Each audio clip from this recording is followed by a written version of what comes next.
Por intentarlo por favor. Está empezando, ¿no? Ya. Listo. Bueno, buenos días. Hoy Profe, vamos a hablar. apague su micrófono, porfa, que es que se escucha mucho bulla. Uy, qué pena con ustedes. Hágale. Bueno, buenos días. Vamos a iniciar. Vamos a hablar hoy de enfoque de temblor y enfermedad de Parkinson. Estos son temas muy comunes en nuestra práctica clínica. Los expositores son Juliet Restrepo, Juliana Vélez, Juan Sebastián Serna y Julián Rubiano. Bueno, el derrotero que vamos a llevar hoy en nuestra exposición, entonces vamos a hablar sobre la generalidad del temblor, su fenomenología, el enfoque diagnóstico y los tipos de temblores. Y en la segunda parte vamos a hablar de la enfermedad de Parkinson, hablando de sus generalidades, sintomatología, criterios diagnósticos, diagnósticos diferenciales y el manejo. Entonces vamos a iniciar con el enfoque del paciente con temblor. Bueno, entonces en cuanto a las generalidades, tenemos que el temblor se define como aquel movimiento involuntario, rítmico y oscilatorio de un segmento corporal.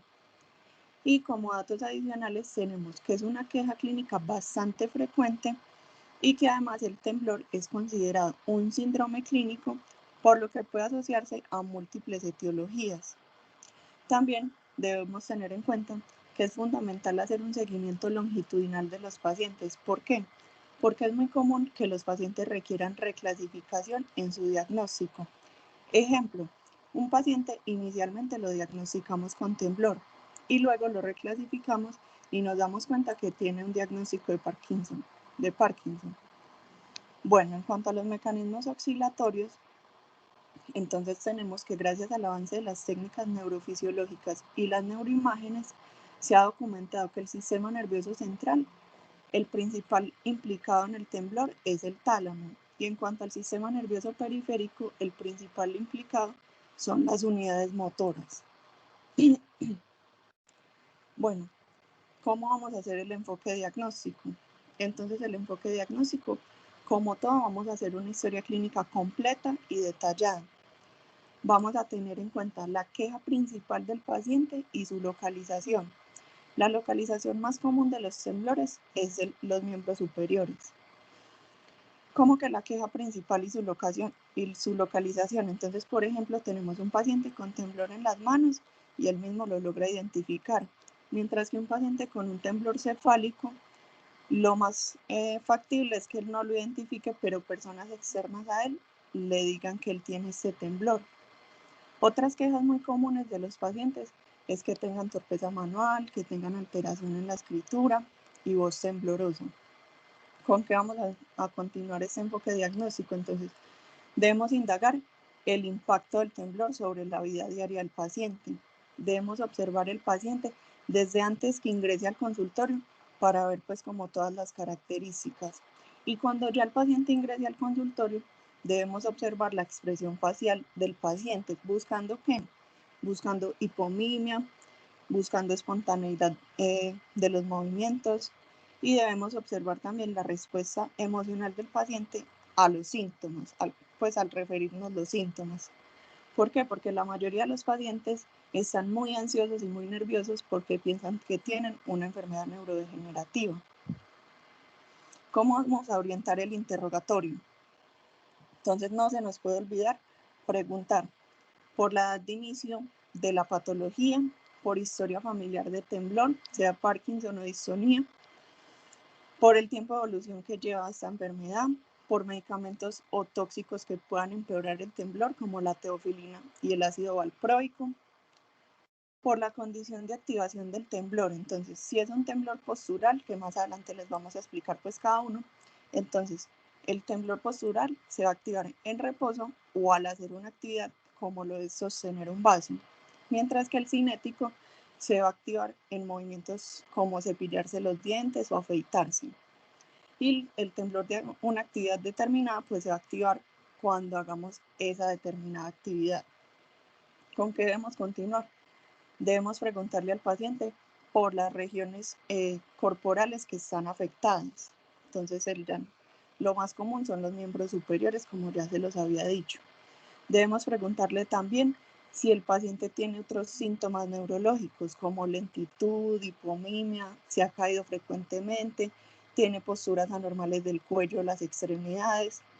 Y por último vamos a preguntar por síntomas sistémicos que lo estén acompañando, como pérdida de peso, diarrea, edemas o ictericia. Bueno, y en cuanto a la fenomenología del temblor, entonces la fenomenología son esas características que tiene el temblor. Entonces, para iniciar con esto, debemos empezar descartando una mioclonía.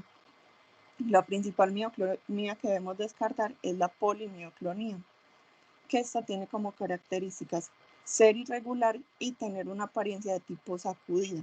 Cuando descartamos esta y confirmamos que sí es un temblor, entonces debemos empezar con la distribución corporal de ese temblor, la condición de activación que está subrayada ahí.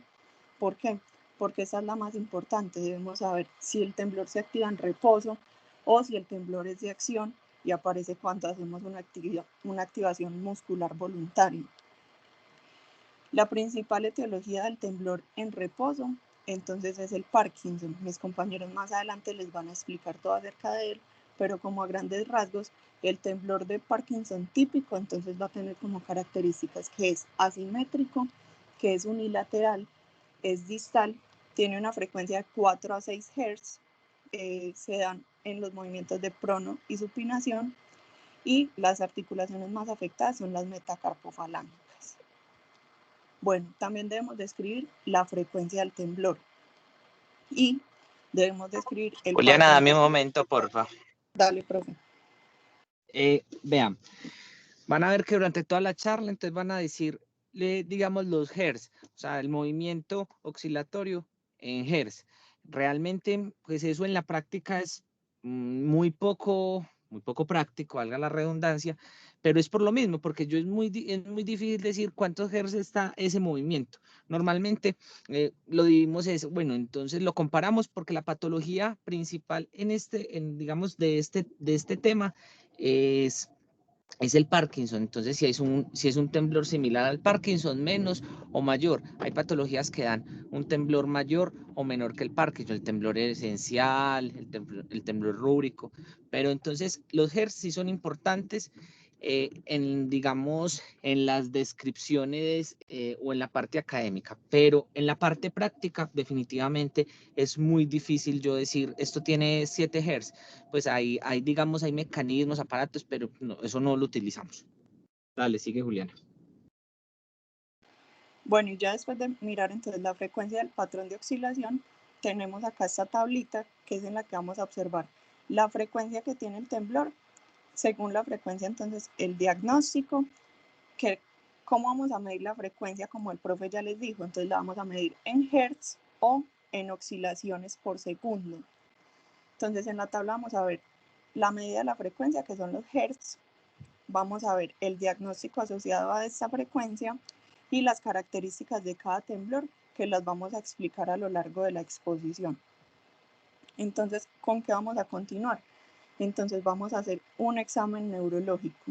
¿Qué vamos a evaluar en este? Entonces vamos a evaluar si hay disfunción de los oculomotores para evaluar parkinsonismos atípicos y ataxias cerebelosas. Vamos a evaluar también movimientos faciales anormales como la dixinesia. Vamos a evaluar debilidad. Vamos a evaluar signos de motoneurona superior como el Babinski o la espasticidad. Y vamos a evaluar signos cerebelosos como la ataxia y las dismetrías. Luego también debemos hacer un examen piramidal. ¿Buscando qué? Buscando bradicinesia, buscando rigidez y posturas distónicas. Esta evaluación neurológica nos va a servir para saber si es un temblor aislado o si es un temblor combinado con una distonía, con Parkinson, con signos piramidales o incluso con hipotiroidismo. Vamos a hablar entonces de los tipos de temblores. Listo, entonces en este mapa lo que nos permite es como aterrizar un poquito el tema para empezar a describir cada uno de ellos. Entonces vamos a tener que los temblores se dividen en de acción y de reposo. Y los de acción se van a subdividir en cinético y postural. Y estos se subdividen a su vez y les vamos a ir explicando a lo largo de la charla. Vamos a comenzar entonces con temblores de acción. Vamos a comenzar con el temblor cinético. Pásala por favor. Entonces este se presenta a lo largo de un movimiento voluntario. ¿Qué características tiene? Entonces tiene como características que la amplitud y la frecuencia son constantes mientras la realización del movimiento. El principal ejemplo de este es el temblor esencial y para evaluarlo podemos hacer 4 pruebas. La prueba dedo, nariz, dedo. Podemos poner al paciente que vierta agua de un vaso a otro. Podemos ponerlo a escribir para analizar la escritura, que esta es muy similar a hacer el espiral de Arquímedes. Bueno, siguiendo entonces tenemos el temblor de intención o el temblor terminal, que se va a aumentar la amplitud a medida que la extremidad va a llegar al final, pues como al objetivo de la actividad. Como ejemplo de eso, entonces tenemos el temblor cerebeloso. ¿Y cómo lo vamos a evaluar? Lo podemos evaluar con la prueba dedo, nariz, dedo o con la prueba talón, rodilla, talón. Continuando, entonces tenemos el temblor específico de tarea, que este temblor solo se desencadena con una acción en específico, como escribir, realizar deportes como golf, tenis o tocar un instrumento. ¿Cómo lo podemos evaluar? Entonces le pedimos al paciente que haga esa actividad específica que es la que desencadena el temblor. Y también lo ponemos a hacer actividades similares donde él use pues como el mismo grupo muscular o realice las mismas acciones para excluir que sea de otras acciones y pues determinar que es exclusivo de esa acción determinada. Y por último, el temblor postural entonces se presenta cuando los músculos están en una posición antigravitatoria. Como ejemplo de este, entonces tenemos el temblor postural cefálico. ¿Y cómo lo vamos a evaluar? Entonces le vamos a decir al paciente que ponga las manos al frente, como en la imagen. ¿Para qué? Para ver las oscilaciones, para ver las articulaciones implicadas y para ver pues cómo se desencadena. Una posición que puede hacer más evidente ese temblor es la posición llamada batido de alas. ¿Cómo hacemos esto? Entonces hacemos una abducción de los hombros y una flexión de los codos. Y en esta posición se va a desencadenar más fácilmente el temblor.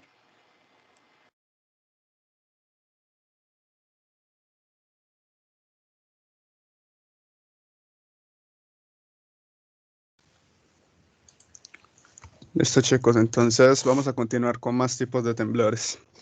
Entonces ahora les voy a hablar en específico del temblor esencial. Bueno, tenemos que tener presente que este está definido como un temblor de acción aislada. Cuando hablamos de aislado, estamos hablando de que no hay otros síntomas o signos neurológicos.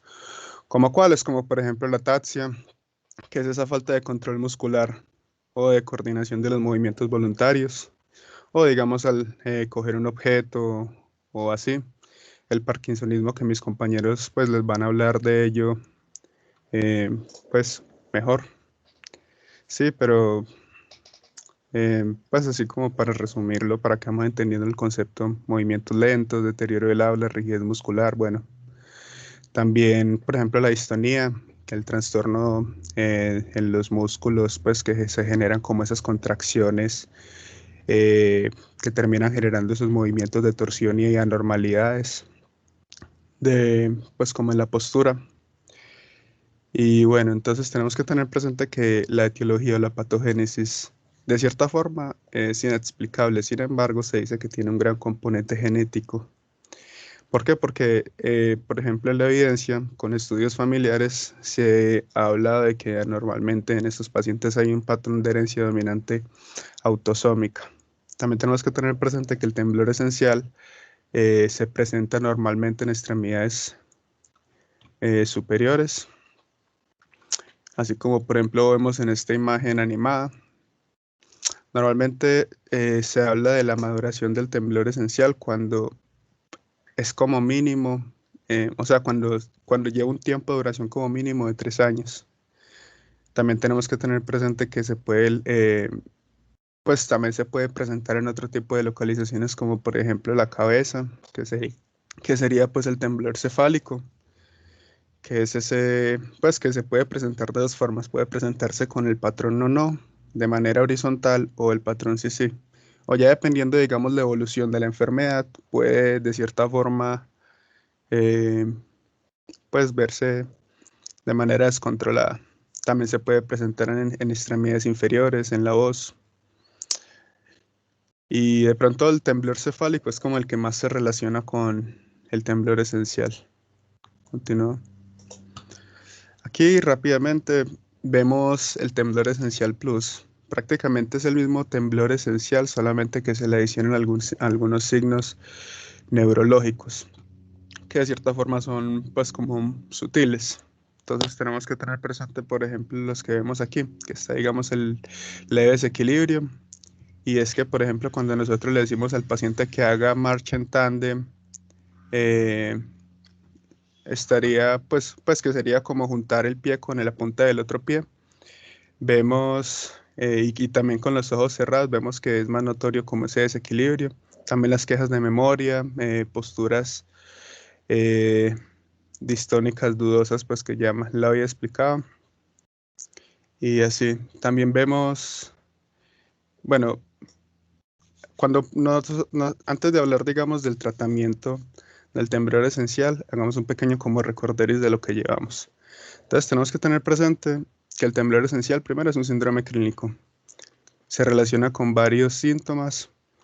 Eso, gracias. Se caracteriza por ser un temblor en extremidades superiores, puede ser asimétrico, aunque normalmente es bilateral.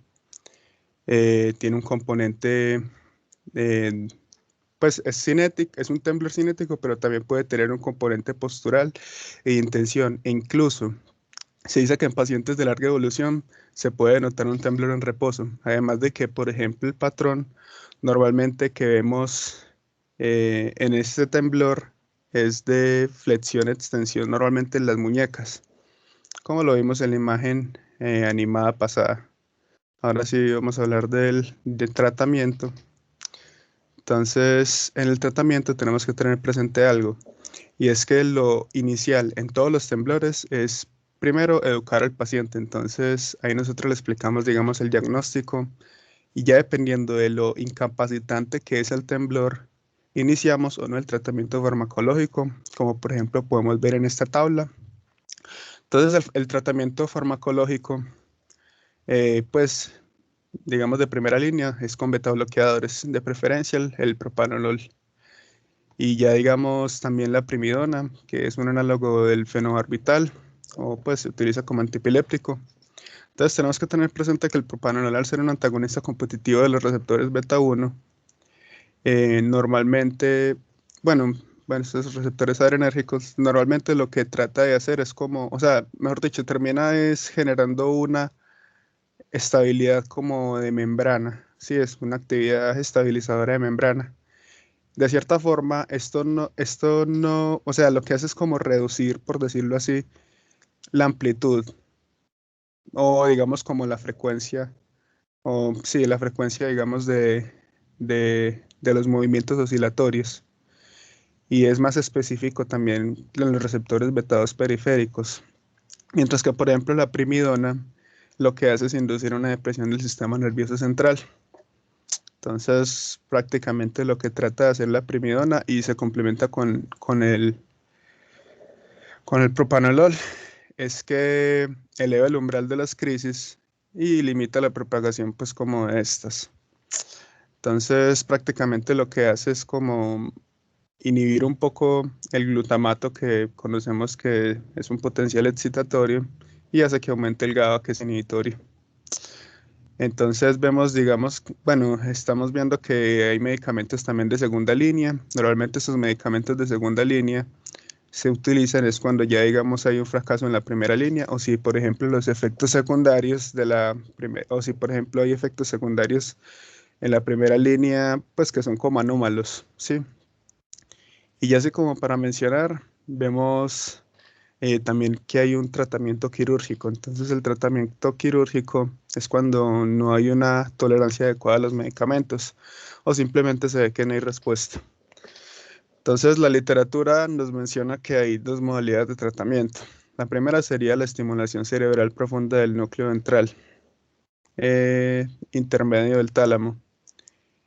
Y ya la otra sería la terapia con lesión de la misma región talámica. Listo. Ahora les voy a hablar sobre el temblor fisiológico exagerado. Entonces tenemos que tener presente que este es un Juan, temblor. dame un segundo. Hágale, profe, bien pueda. Entonces uno inicia el tratamiento de elección inicial del temblor esencial. El temblor esencial y el Parkinson son patologías que uno se debe de saber. Listo. Que el temblor, los otros temblores raros, pues Muy comunes. no son tan comunes y no es lo que usted vea a diario, pues digamos en una consulta de neurología. Pero temblor esencial, diferenciar un temblor esencial, un temblor fisiológico, un temblor de Parkinson o digamos un temblor asociado a medicamentos, eso sí es, pero real que usted se debe de saber. En el temblor esencial usted le inicia propranolol, le puede iniciar dosis bajas, 40 miligramos en la noche o 40 cada 12. Pues teniendo muy en cuenta lo que él dijo, ¿cierto? Un beta bloqueador que realmente no es tan selectivo como el metoprolol, ¿cierto? En beta 1, pero igual debe vigilar muy bien la presión arterial porque la tumba más quizás entonces le inicia esa dosis. Si no mejora, le puede iniciar primidona. Si no mejora, pues ya debe ir pensando, y esto le aumenta, le empeora la calidad de vida, debe ir pensando en estimulación cerebral profunda, listo, que es un electrodo que se introduce a nivel del núcleo ventral del tálamo y eso genera unas ondas eléctricas, listo, con una frecuencia, con una intensidad diferente y uno el neurocirujano es el que realiza el tratamiento. Es una cirugía altamente costosa, pues puede valer, poner un electrodo en el cerebro puede valer 150, 200 millones. Entonces es muy costoso y las EPS pues se demoran mucho para autorizar esos procedimientos. Por ende, mientras que usted realiza, digamos, usted debe rápidamente, usted se da cuenta qué paciente va para ese manejo quirúrgico, porque, digamos, lo debe programar y debe adelantarse porque se demora mucho y esto genera, digamos, no tanto en el temblor esencial, sino en el Parkinson, genera una disminución en la calidad de vida para el paciente. O sea, pierden todas, digamos, su trabajo, lo limita mucho. Entonces, quizás tratamiento máximo con propranolol, con primidona, los otros medicamentos se pueden utilizar, pero cuando no van respondiendo a estos que te digo, generalmente uno dice no, vamos pensando en estimulación cerebral profunda y lo remiten a neurocirugía. Listo, no a neurología, sino a neurocirugía. Seguí, Juan. Listo. Entonces estábamos hablando del temblor fisiológico exagerado. Entonces tenemos que tener presente que es un temblor cinético y postural. Sí, entonces, o sea, prácticamente es un temblor, o sea, digamos que nosotros normalmente estamos temblando constantemente, pero a frecuencias demasiado bajas que son demasiado imperceptibles. Sin embargo, con este temblor fisiológico exagerado, es como dice la palabra, es más exagerado y este tiende a presentarse más que todo cuando hay un contexto de estrés, ya sea físico o emocional, cuando por ejemplo, digamos, hay una enfermedad sistémica, tenemos algún tipo de exposición a un tóxico o algún medicamento. Entonces, tenemos que tener presente que normalmente como en el esencial, predomina pues en las extremidades superiores. Sin embargo, también puede comprometer otros segmentos. Pero hay algo que de pronto nos va a permitir desde ahora ir diferenciándolo y es que su duración no es demasiado larga, así como en el esencial, que como mínimo es de 3 años, sino que normalmente existe un contexto, o sea, su duración es más corta y además de eso también existe un contexto que provoque pues como el temblor, a diferencia del esencial, que es un poco más complicado. Entonces, tenemos que tener presente que se puede diferenciar, digamos, del esencial con la electromiografía de superficie, como más o menos podemos ver ahí en la imagen. Entonces, aquí prácticamente con esta electromiografía de superficie lo que se va a hacer es que se va a evaluar, digamos, la frecuencia y el patrón por el cual pues se activa, digamos, el temblor. Además de esa electromiografía, se hace también una prueba de carga, entonces prácticamente se le mide, digamos, como el temblor postural al ejecutar, digamos, cierta postura de manera antigravitatoria. Entonces lo que se hace es que se mide con y sin una carga de aproximadamente 2 kilogramos en el lugar, digamos, del temblor o de la extremidad afectada por este temblor. Entonces, por ejemplo, en el temblor esencial, con o sin la carga, el temblor esencial no se va a, pues digamos que la frecuencia no se va a alterar, no se va a afectar. Mientras que, por ejemplo, en el temblor fisiológico exagerado, sí se altera disminuyendo la carga. Y esto es porque, digamos, el temblor esencial es más de origen central, mientras que el temblor fisiológico exagerado es más de origen periférico, como habíamos hablado. Dale. Entonces aquí nos vemos algunos precipitantes que, pues en resumidas cuentas, son como condiciones que van a empeorar el temblor fisiológico. Sí, entonces tenemos que tener presente que, por ejemplo, los trastornos endocrinos pueden ser por hipotiroidismo, puede ser por hiperparatiroidismo, trastornos metabólicos puede ser por hipoglucemia, hiponatremia, falla renal hepática, exposición a sustancias como cafeína, nicotina, cocaína, o ya digamos exposición a algunos medicamentos, como por ejemplo la teofilina, que es un alcaloide familia de la cafeína, anfetaminas, hormonas tiroideas, antidepresivos, litio, ácido valproico, que normalmente lo utilizamos en las convulsiones o tratamiento para algún tipo de jaquecas o cefaleas.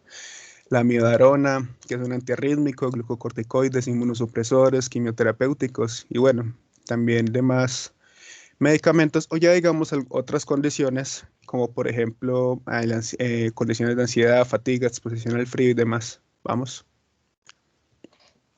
Listo. Entonces ya digamos cuando nosotros vemos el tratamiento del temblor fisiológico exagerado, aquí es donde nosotros vemos la importancia de identificar los precipitantes. Porque inicialmente, como ya les había explicado en todos los temblores, nosotros le explicamos a los pacientes, ¿cierto? O educamos al paciente.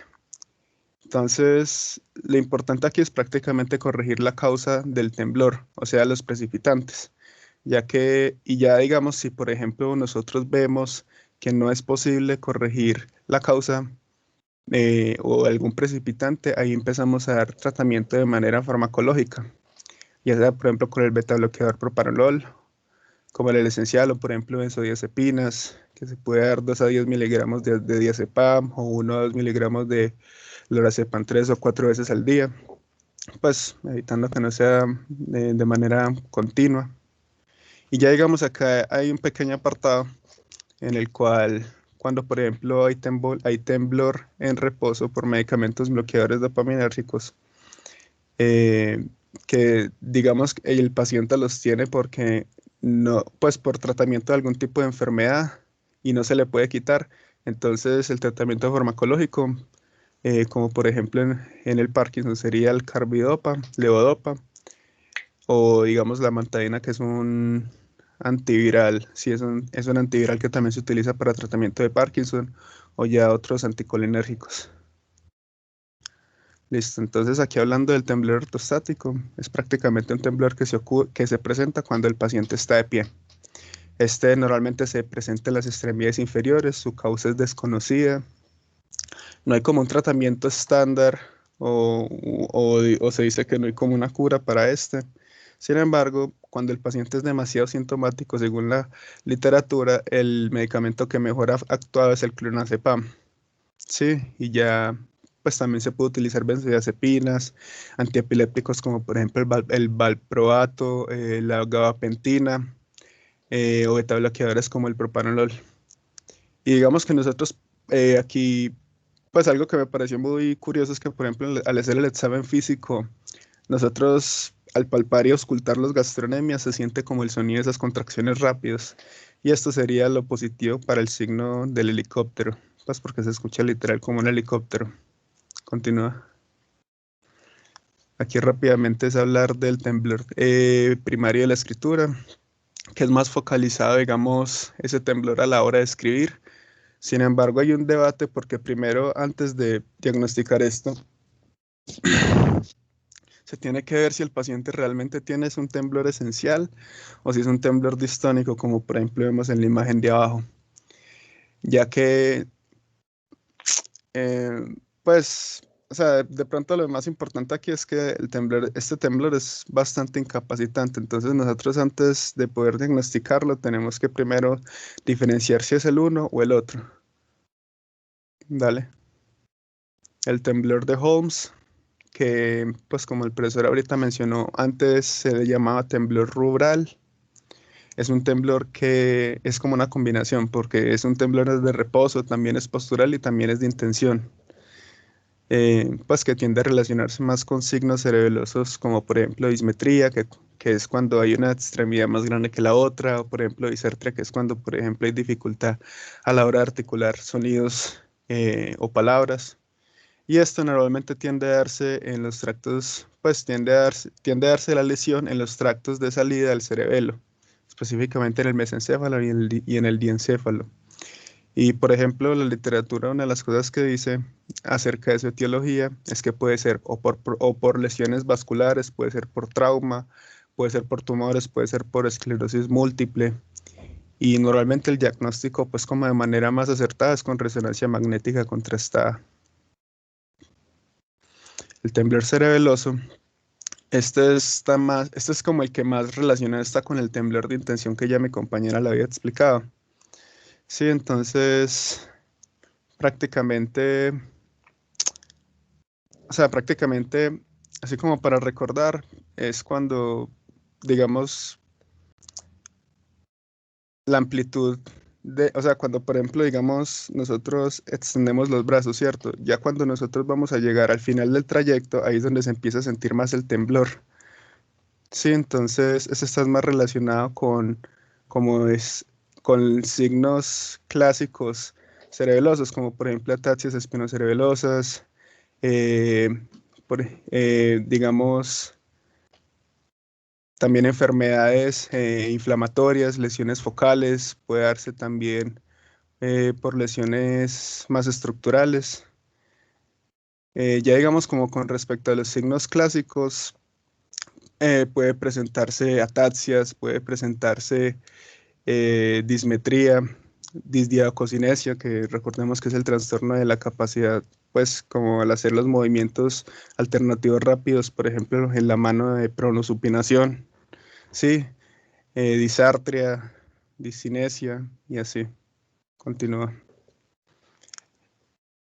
Aquí también tenemos el temblor funcional o psicógeno, que es un temblor que inicia de forma muy rápida, de forma demasiado súbita, y normalmente alcanza su máxima intensidad al iniciar este episodio, que es algo que, por ejemplo, nos ayuda a diferenciar de los otros temblores porque es el único que sucede justamente esto y ya se relaciona con, pues, factores precipitantes como, por ejemplo, estrés ya sea fisiológico o psicológico.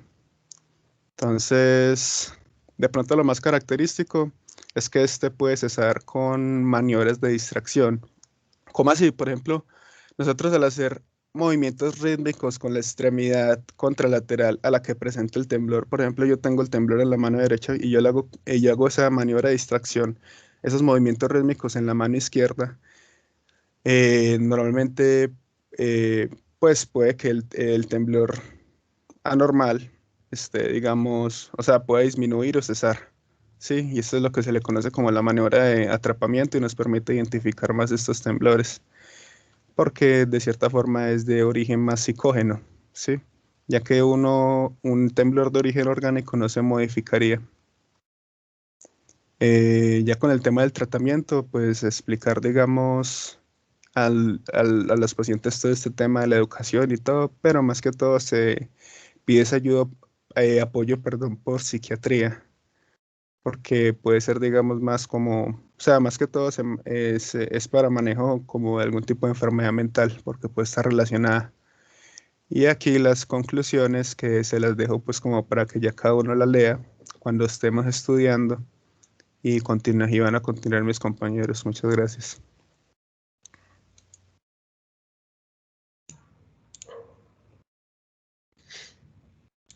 Bueno, buenos días.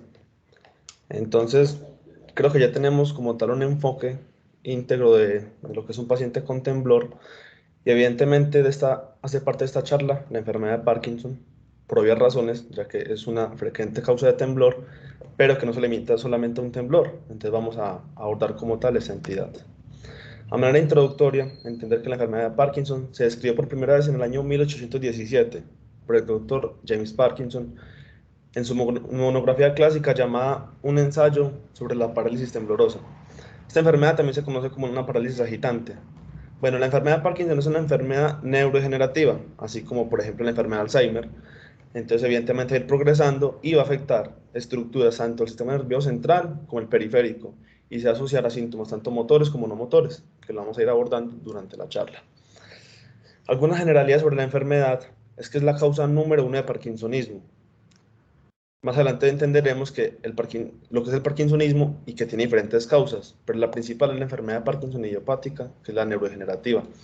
Es muy frecuente esta enfermedad. Creo que algún momento en esta práctica clínica nos cruzaremos con ella. Y en cuanto a frecuencia, es la segunda enfermedad neurodegenerativa más frecuente del mundo. La primera es la enfermedad de Alzheimer, así que podemos ver que es muy frecuente.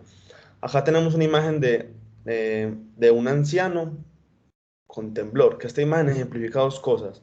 Uno, que lo típico es que se presente en hombres, porque es más frecuente en hombres. Y dos, que se presente en ancianos, porque es mucho, mucho más frecuente en ancianos. Es más, la enfermedad de Parkinson es poco común, por no llamarla rara, en personas menores de 40 años. Su incidencia aumenta a partir de los 50 años, pero el pico o la diagnóstico o la edad donde uno hace el diagnóstico es a los 70 años. Por eso entenderemos que el principal factor de riesgo de la enfermedad de Parkinson es la edad. ¿Listo? Aquí traigo una premisa importante para comprender de que la enfermedad de Parkinson afecta la expectativa de vida de una persona. Es decir, si usted le diagnostica la enfermedad de Parkinson, su expectativa de vida será menor comparada con una persona que no tiene el diagnóstico. Y se dice que la persona morirá entre los próximos 15 a 20 años, más o menos. Es como lo que han revelado datos. En cuanto a la epidemiología, como les mencioné, es más frecuente en hombres, hasta 2 veces pues tienen más riesgo los hombres, hasta 2 veces más. A nivel mundial tiene una incidencia de 14 por 100.000 habitantes, pero eso es en toda la población general, es decir, ancianos y niños. Cuando hablamos de personas mayores de 40 años, la incidencia aumenta hasta 200 por 100.000 habitantes, que evidencia que el factor de riesgo principal es la edad. En Colombia no hay estudios pues, que demuestren la epidemiología o la prevalencia de esta enfermedad. Se hicieron 2 estudios nacionales y demuestra que oscila más o menos entre 30 y 470 por 100.000 habitantes. Es como lo que hay. En cuanto a la fisiopatología y la enfermedad, hay que comprender que es una enfermedad neurodegenerativa, ¿cierto? Como ya les mencioné, pero acá lo que se va a degenerar son las neuronas dopaminérgicas, es decir, neuronas que producen y transportan el neurotransmisor de dopamina. Pero estas neuronas dopaminérgicas que se afectan son del sistema nigroestriatal, que es este sistema. Va entre la sustancia nigra y el striatum. ¿Qué es esto? El striatum hace alusión como a estructuras de los ganglios basales, ¿cierto? Acá las tengo más o menos en azul estas. Entonces, recordar que los ganglios basales pues, son importantes estructuras para la modulación del movimiento. Y la sustancia negra está en el mesencéfalo y tiene 2 partes, una pars compacta y una pars reticulata. Lo importante a comprender acá es que la pars compacta es la encargada de la inhibición de movimientos involuntarios y lo hace mediante la dopamina. ¿Qué podemos inferir de esto? Que si no hubiera dopamina en esta pars compacta, pues no habría inhibición de movimientos involuntarios, por lo tanto, aparecerían movimientos involuntarios. Creo que ya saben para dónde vamos. ¿Y por qué es importante comprender esto? Porque la neurodegeneración habitualmente comienza en la pars compacta de la sustancia negra en el mesencéfalo. Además, a la fisiopatología también asociamos la acumulación de alfa-sinucleína y también una enervación del cuerpo estriado, que todo esto es asociado a ganglios basales y modulación del movimiento. Todo esto que pretende explicar los síntomas motores, ¿cierto? Todo eso está asociado a lo motor. También comprender de que no es que a uno se le empieza a acabar la dopamina en estas neuronas y ya va a presentar los síntomas. No, eso tampoco es así. Cuando usted presenta estos síntomas es porque se le ha acabado hasta el 80% de la dopamina que tiene en esas neuronas. Y las neuronas se han degenerado hasta el 60% de ellas. ¿Esto qué ejemplifica? Ejemplifica que si usted presenta síntomas motores es porque ya muchos años del proceso degenerativo, ¿cierto? Entonces ya como que no haya reversibilidad a corto plazo, no. Pero esto es hablando de la enfermedad de Parkinson típica neurodegenerativa, habrán otras. También comprender, por último, de que este proceso neurodegenerativo no se limita solo a este sistema nigroestriatal, sino que también va al sistema nervioso central y al sistema nervioso periférico, generando diferentes estructuras que van a explicar los síntomas no motores. Esto es la fisiopatología de la enfermedad. Entonces, ya como teniendo unas nociones básicas de lo que es la enfermedad de Parkinson, vamos a abordar la sintomatología. Yo dividí la sintomatología en estos como 3 compartimentos y vamos a hablar de cada uno de ellos. Vamos primero a comenzar con los síntomas no motores. Quiero hacer mucho hincapié en estos, ya que cuando uno habla de enfermedad de Parkinson, uno siempre se imagina que es temblor, bradiquinesia y demás, y la marcha parkinsoniana y todo, pero uno pasa por alto los síntomas no motores, y estos son muy importantes por 2 cosas. Uno, porque pueden aparecer antes de todos estos síntomas, hasta 20 años antes de todos estos síntomas pueden aparecer síntomas no motores. Y 2, estos son los que a final de cuentas terminan comprometiendo en gran parte la calidad de vida de los pacientes. Entonces vamos a abordarlos. Estos son los más frecuentes, inicialmente, de los síntomas no motores. Tenemos los trastornos del sueño, por ejemplo el insomnio. El insomnio se presenta porque durante la noche el temblor de la enfermedad de Parkinson disminuye durante el sueño REM, pero cuando hay ciclos de sueño no REM, el temblor volverá a aparecer y lo puede despertar. Entonces interrumpe el sueño durante la noche o también puede ser que lo despierte más temprano durante la mañana. Así que el insomnio es altamente frecuente. Pueden presentar somnolencia durante el día y cursar incluso con ataques de sueño. Puede presentar el síndrome de piernas inquietas o pueden presentar el trastorno de conducta del sueño REM. Que este trastorno es porque durante el sueño REM pierden como esa postura, entonces empiezan a interpretar lo que sueñan. Por ejemplo, si sueñan que están en alguna pelea o tienen miedo, pues empiezan a dar puños o patadas y demás durante el sueño REM. Trastornos del sueño. Otros muy importantes son los trastornos del estado del ánimo. El principal trastorno del estado del ánimo que presentan los pacientes con enfermedad de Parkinson es la depresión. En segunda instancia tenemos la ansiedad y en tercera instancia tenemos la apatía y la bulia. Muy frecuente la depresión, los acompleja mucho, muy importante.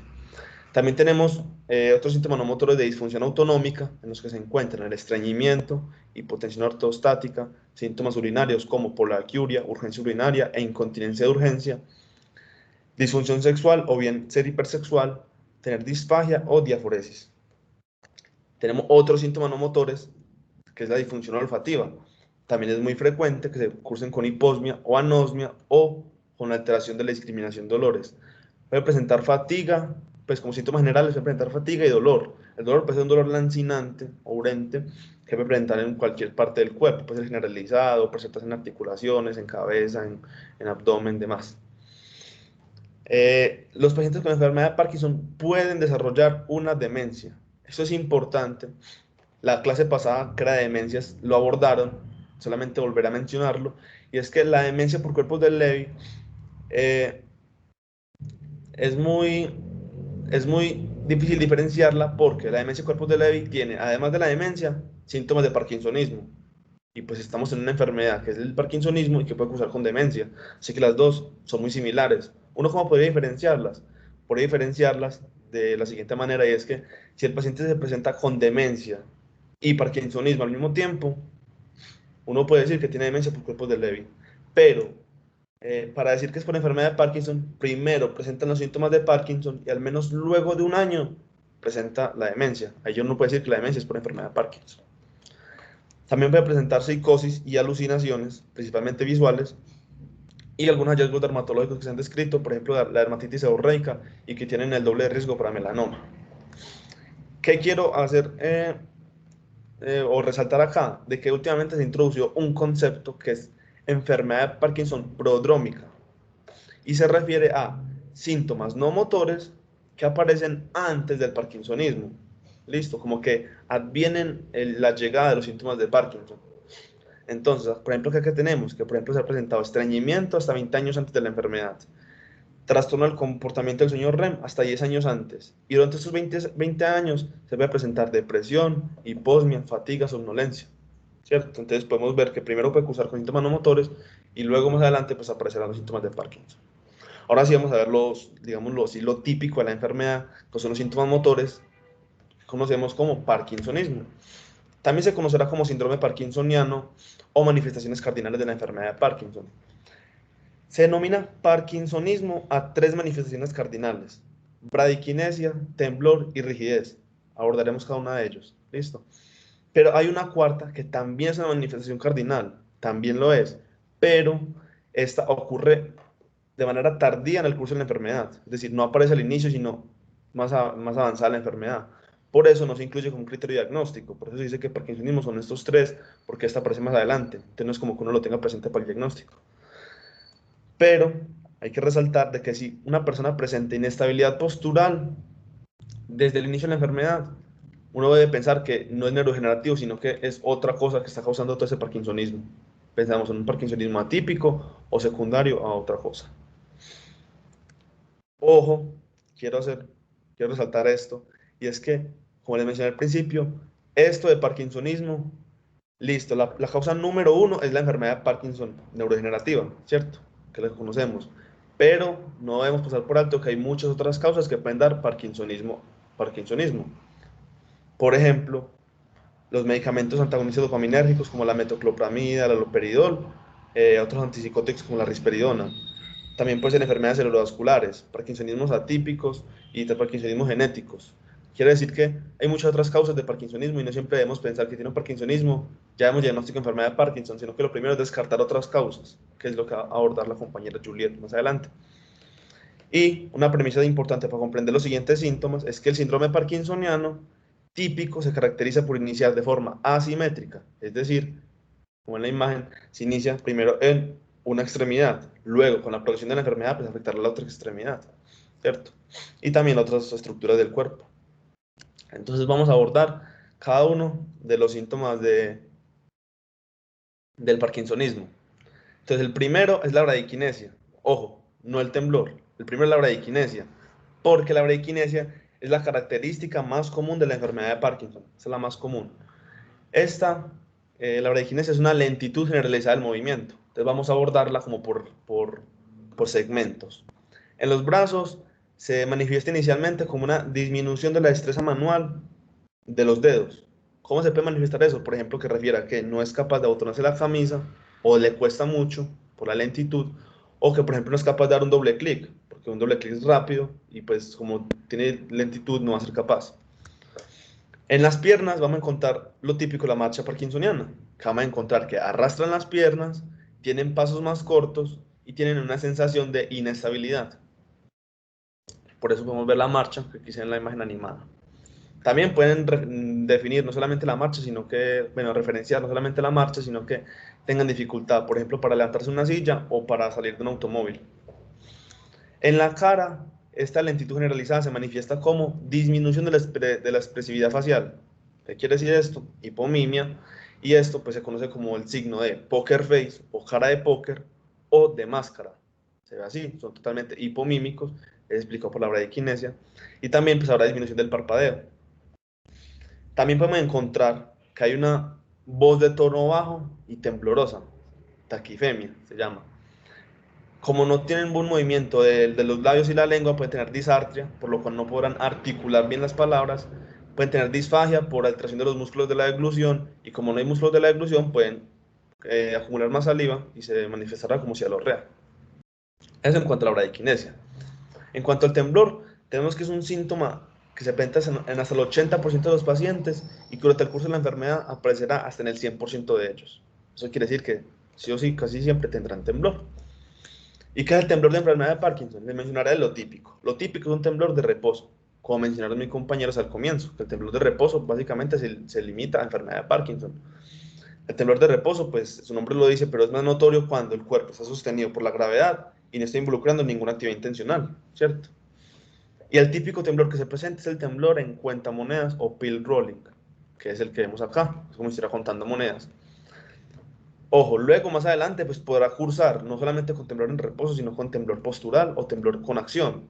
Pero en estos casos de acá ya otros tipos de temblores, igual va a predominar el temblor de reposo, va a ser más fuerte. Y cuando realice los otros va a ser un poco más débil. Como lo que le mencioné, este puede comenzar o iniciará de manera unilateral, luego más adelante se pasará a ambas extremidades.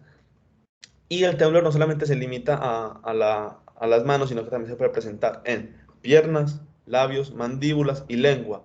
Pero es raro que presente el temblor cefálico, del no, sí, sí, porque esto es más típico del temblor esencial, como explicó mi compañero Sebas.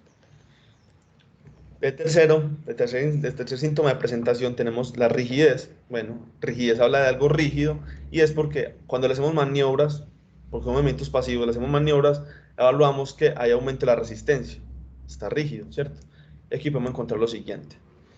La rigidez en rueda dentada, que se presenta cuando hay rigidez y temblor. Entonces se presenta como si fuera una rueda dentada, una rueda de engranaje, de que hay resistencia, relajación, y se va a ver así. Listo. Eso normalmente hacemos una maniobra de flexo-extensión del antebrazo, como se ve en la imagen. Hay otro signo de rigidez, que es la rigidez en tubo de plomo. Bueno, un tubo de plomo es algo totalmente rígido, y es porque la rigidez va a ser constante durante toda la maniobra. Va a ser una rigidez constante. Y podemos encontrar otro signo, que es la rigidez en hoja de navaja. Es que la rigidez es, al comienzo hay una espasticidad máxima. Hay una espasticidad máxima del movimiento, pero luego se relaja y pues hará todo el movimiento, como si fuera cuando uno está abriendo una navaja.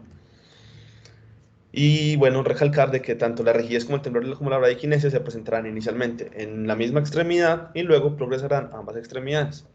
Luego tenemos la inestabilidad postural, que recordemos que esta no se presenta de forma al inicio, sino que se presenta más adelante en la enfermedad, pero que es una manifestación cardinal porque aún así se presenta en casi todos los pacientes. Y esto es básicamente una sensación de desequilibrio y una tendencia a caerse. Puede que al comienzo el paciente no lo refiera, por eso debemos hacer la siguiente prueba, que se llama la prueba de tracción. La prueba de tracción consiste en tener al paciente de pie, nos paramos por detrás de ellos y le decimos que lo vamos a empujar hacia atrás y que haga esfuerzo en no caerse. Listo. Entonces nosotros primero hacemos un empujoncito como de prueba y luego empujamos bien hacia atrás y vamos a ver la respuesta del paciente. ¿Qué es una persona normal? Por ejemplo, como nosotros, pues eso espero. Y es que uno normalmente no da más de un paso. Uno da un paso hacia atrás y se estabiliza, ¿cierto?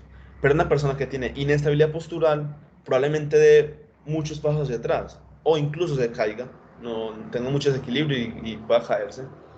Entonces, claro, inicialmente puede tener solamente esto, ¿cierto? Pero pues más adelante, pues solamente puede tener esta inestabilidad postural, pero por la maniobra que ejercemos. Pero más adelante esa inestabilidad postural puede progresar y mostrar otros signos. Por ejemplo, marcha en festinación, que es que empiezan a marchar más rápido de lo normal y no pueden como frenar, ¿cierto? Empiezan a marchar más rápido sin poder frenar. Empiezan a caminar con los pies imantados. Los brazos son quietos, hay ausencia de braceo. Cuando van a girar hacia alguna parte, realizan giros en bloque. Y adquieren esta postura que les traigo acá, que es la postura de anteroflexión. Entonces, los pacientes adquieren la postura de anteroflexión, marchan en festinación, ausencia del braceo, realizan giros en bloque, y todo eso es porque la sensación de desequilibrio es mucha, y pues esto les brinda como seguridad para intentar no caerse. Entonces, bueno, creo que esos son los síntomas típicos de Parkinson. Y ahorita vamos a ver lo que son las complicaciones motoras. Y es que, bueno, al comienzo de la enfermedad, estos síntomas motores responden muy bien al tratamiento y van a ser inicialmente pues, lo único que se presente. Pero años después, dice que en promedio 3 a 5 años, aparecen unas complicaciones motoras. Y es que ya no empiezan a responder al tratamiento, a todo aumentar la dosis, pueden aparecer disquinesias de tipo hiperkinético, pueden aparecer corias, distonías, y los síntomas motores axiales, que son la disfagia, la desartria, la inestabilidad postural, ya no responden al tratamiento. Entonces, pues eso se complica en los pacientes y no responderán a nada. Y, de nuevo, no pasar por alto que obviamente los síntomas no motores siempre van a seguir. Los síntomas no motores, durante avanza la enfermedad, no es que sigan, sino que se empeoran. O sea que los síntomas motores van a ser más marcados. En especial tenemos la depresión, alteraciones cognitivas y psicosis. Y a final de cuentas, pues estos síntomas no motores son los que más terminan alterando la calidad de vida de los pacientes. Y listo. Eso es lo que les tenía como de manera introductoria. Así es que mi compañera Julia.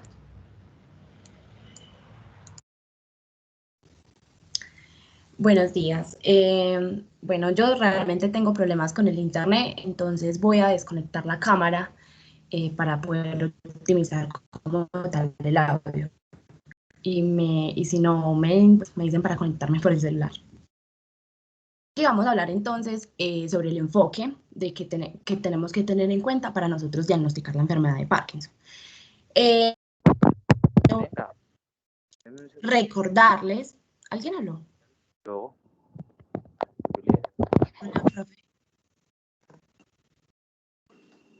aló, Hola.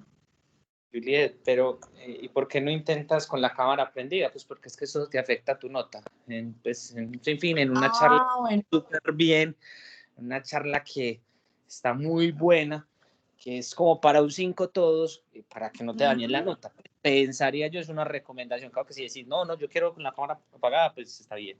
No, profe, yo lo hago es por lo del internet, pero No, pues intente. la cámara prendida.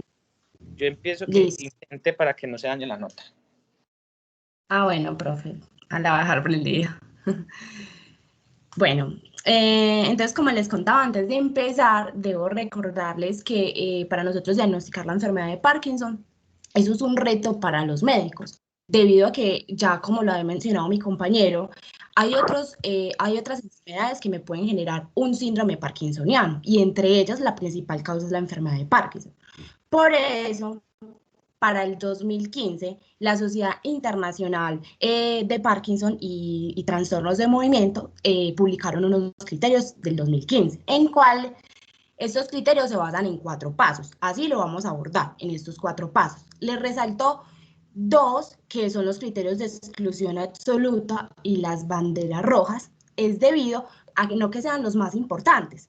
Quizás se vuelven los más importantes en el hecho de que nosotros tenemos que estar viendo a estos pacientes constantemente. Tiene que ser un seguimiento continuo y en ese seguimiento nosotros tenemos que estar pendientes de estos criterios, ya que si el paciente presenta algunos de estos, que ahorita los vamos a ver mejor, nos hace pensar que se trate de otra causa parkinsoniana y que no sea la enfermedad de Parkinson. Por eso se los resalto como para que los tengamos en cuenta.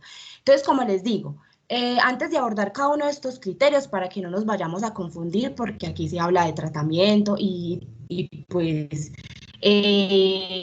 uno no piensa que esa enfermedad es con el seguimiento y el paciente es el que nos va a ir confirmando como tal la enfermedad a medida si mejora o no mejora o si hay que hacerle de pronto otro enfoque mucho más profundo porque se va a tratar como otras causas parkinsonianas. Entonces, empezando con el primer paso, vamos a hablar sobre los criterios cardinales del síndrome parkinsoniano. Aquí es muy importante que el paciente tenga esos 3 criterios. Es bradiquinesia, rigidez o temblor en reposo. No es necesario que los tenga los 3 juntos. Puede tener bradiquinesia, ese sí o sí lo debe tener. Y además de ese, debe tener rigidez o temblor en reposo. Si los tiene los 3, pues perfecto, más nos apoya en nuestro diagnóstico. Ya yéndonos para el segundo paso, son los criterios de soporte. En estos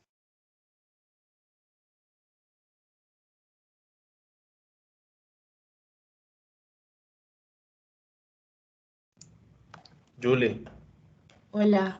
te dejamos de escuchar. ¿En qué parte? No, ya. No fue nada. No. Los criterios de soporte. Bueno. En los criterios de soporte, entonces estos criterios lo que van a hacer es que me van a apoyar a mí el diagnóstico para la enfermedad de Parkinson. Entonces, ¿en qué nos vamos a basar?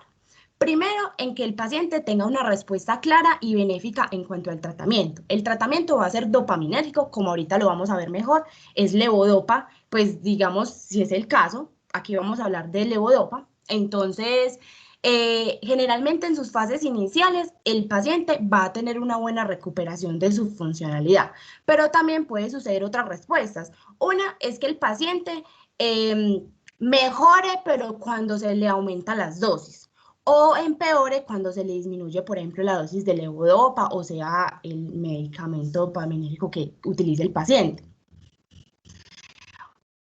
O tener algunos síntomas, o sea, que van a reaparecer durante su tratamiento algunos síntomas motores. Y eso se debe al fenómeno de wearing off. Es que, digamos, el tratamiento empieza a perder como su efectividad antes de que el paciente llegue a su segunda dosis. Entonces, por eso le aparecen esos síntomas motores. Además de eso, otro criterio es que tenga resultados positivos en una de estas dos pruebas, en la pérdida olfatoria o en la gamografía que demuestre denervación simpática cardíaca.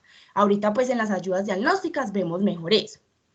Ya yéndonos para el tercer paso, entonces son los criterios, que el paciente tenga como tal banderas rojas. Estas banderas rojas, lo que me van a mí a aclarar como tal es de que si el paciente las presenta, yo debo pensar en otros síndromes parkinsonianos, pero como no son tan específicas, entonces también las puedo encontrar en la enfermedad del Parkinson, pero hay que tenerlas en cuenta. Ellas es que la enfermedad me progrese tan rápido, incluso en los primeros 5 años, que me lleva al paciente a un uso de silla de ruedas. Ausencia de progresión de los síntomas motores en los primeros 5 años, a no ser que, pues, que el paciente esté muy estable con el tratamiento. Una disfunción vulvar temprana y muy grave, una disfunción respiratoria, una falla autonómica grave, que puede ser una hipotensión ortostática, que están los criterios, o una incontinencia urinaria grave. Siguiendo con los criterios, también tenemos las caídas recurrentes. Estas deben ser más de un año y que se presenten en los primeros 3 años de la enfermedad, o una presencia de una flexión como del cuello que sea de manera desproporcionada, o contracturas en manos o en pies en los primeros 10 años de la enfermedad.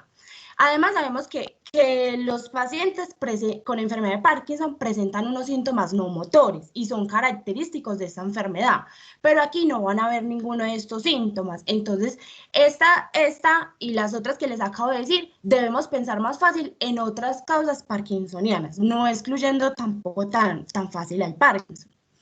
Ya un cuarto paso son los criterios de exclusión absoluta. Estos criterios, al igual que las banderas rojas, nos van a hacer pensar en otros síndromes parkinsonianos. A diferencia de las banderas rojas, es que estos son muy específicos para otros síndromes parkinsonianos. Entonces, esto quiere decir que si nosotros encontramos un solo criterio de exclusión, ya estamos diciendo que no se trata de la enfermedad de Parkinson.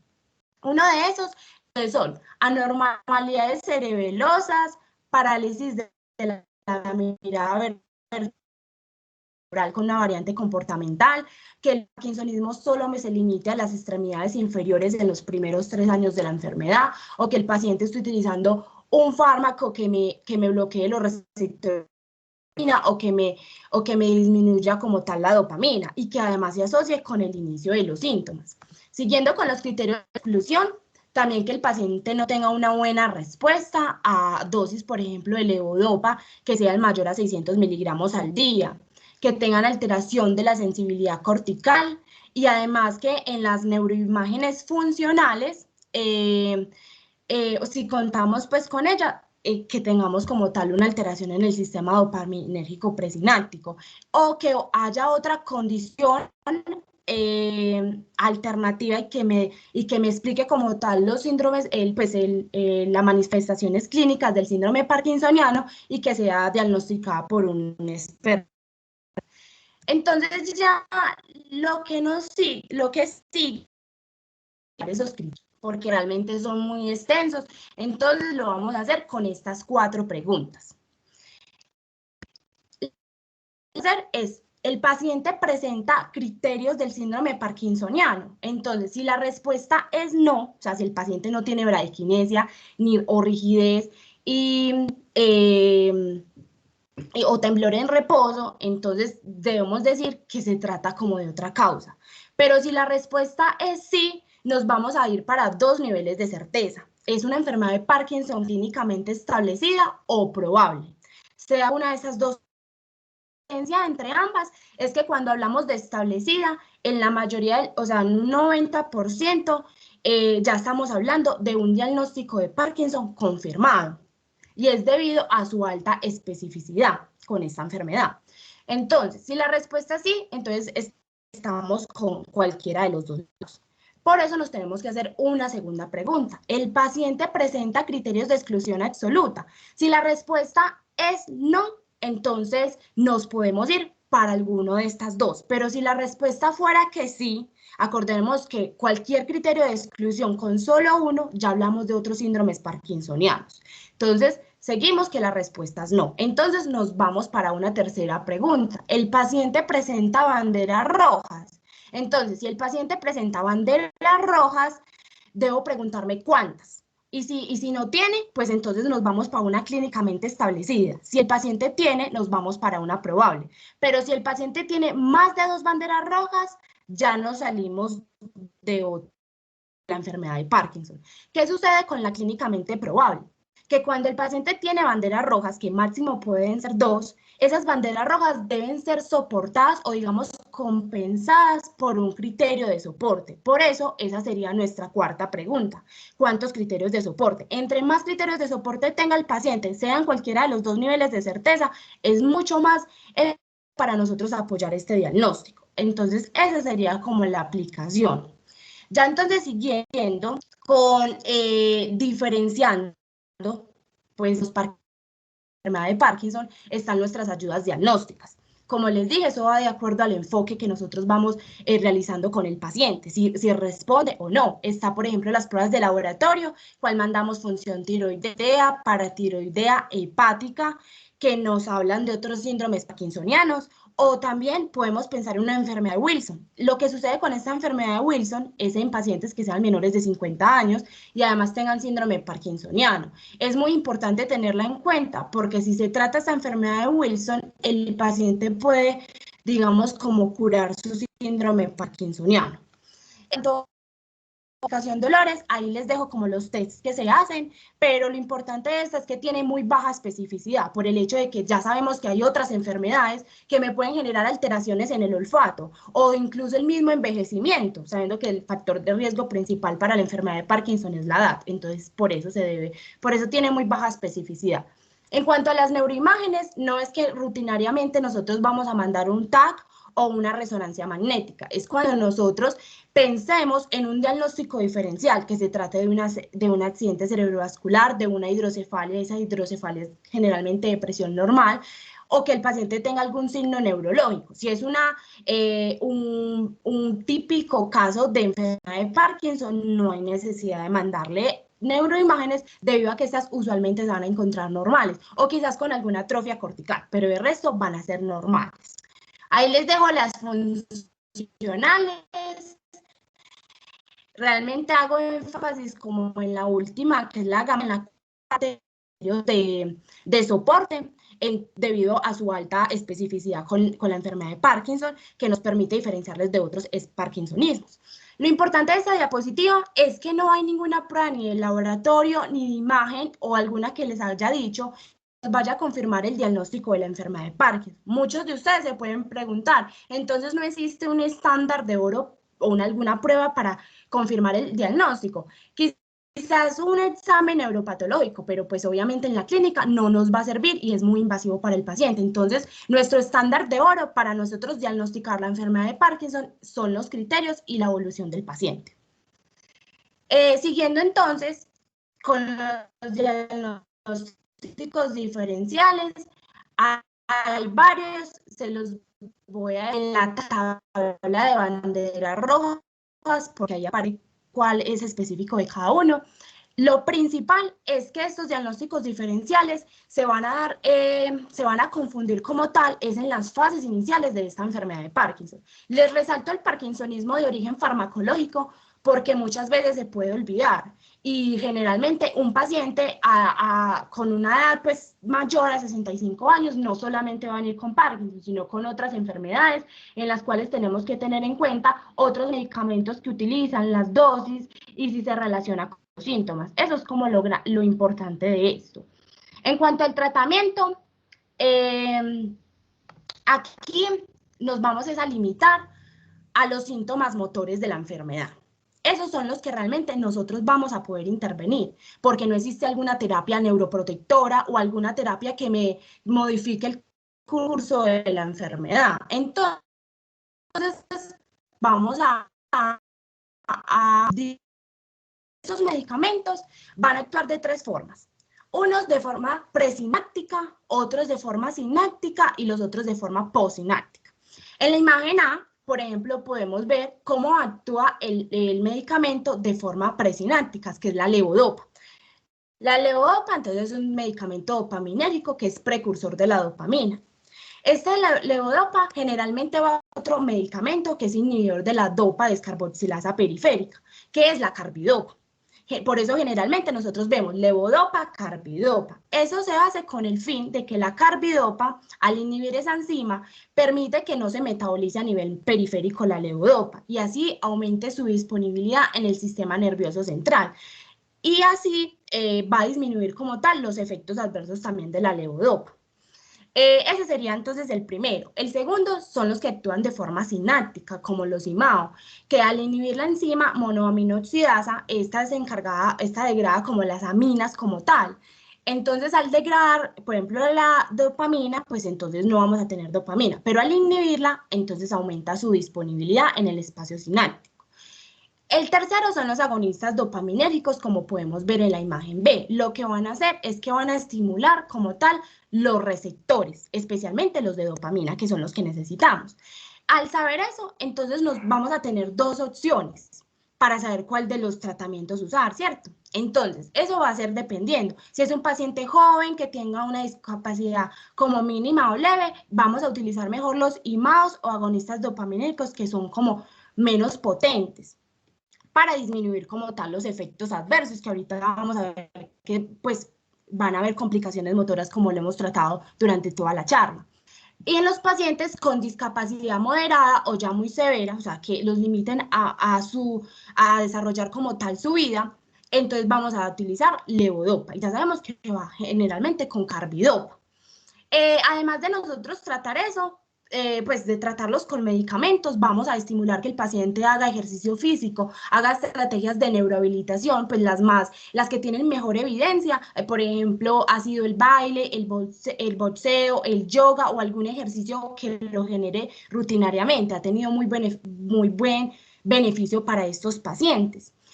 Y además de eso, nosotros debemos tratarlo de forma integral, remitirlo de pronto a otros especialistas, a un gastroenterólogo, a un psiquiatra, a un urólogo, dependiendo de la manifestación no motora que tenga el paciente, que ya sabemos que se presenta en aproximadamente el 90% de los pacientes van a tener un síntoma no motor, ¿cierto? Y son muy característicos, entonces hay que tratar muy bien a este paciente. Pero si nosotros tratamos bien, hacemos todo este manejo bien al paciente y vemos que a medida que va avanzando la enfermedad, estos pacientes, al igual con su tratamiento, pueden tener algunas complicaciones motoras o, digamos, el medicamento empieza a disminuir su efecto. Entonces vuelven a tener esos síntomas motores. Si vemos que es un paciente que viene muy refractario al medicamento, que ya estamos en dosis muy altas, pueden ser hasta, por ejemplo, 1000 o 1500, 2 meses con complicaciones motoras que le afecten como tal su calidad de vida, a esos pacientes es mejor decisión que la deben tomar de manera integral con el neurólogo, con el neurocirujano, para saber si el paciente sí es apto para cirugía. Hay 2 tipos de cirugía de lesión o ablativa, esta generalmente está como en desuso. La que más se utiliza es la cirugía de estimulación cerebral profunda, que fue la que nos habló el profe ahorita, de ponerle un electrodo. Entonces, esta es la que más se utiliza, pero para nosotros poder utilizar esta, el paciente tiene que tener muy buena respuesta a la levodopa. Y además de eso, una complicación motora, que esa complicación le afecte como tal su calidad de vida. Eso es todo lo del tratamiento. Ya pues entonces, estas son las referencias bibliográficas que utilizamos durante la exposición. Y muchas gracias y espero que les haya gustado y hayan podido entender todo. Muchas gracias. Muy bien. Preguntas, dudas.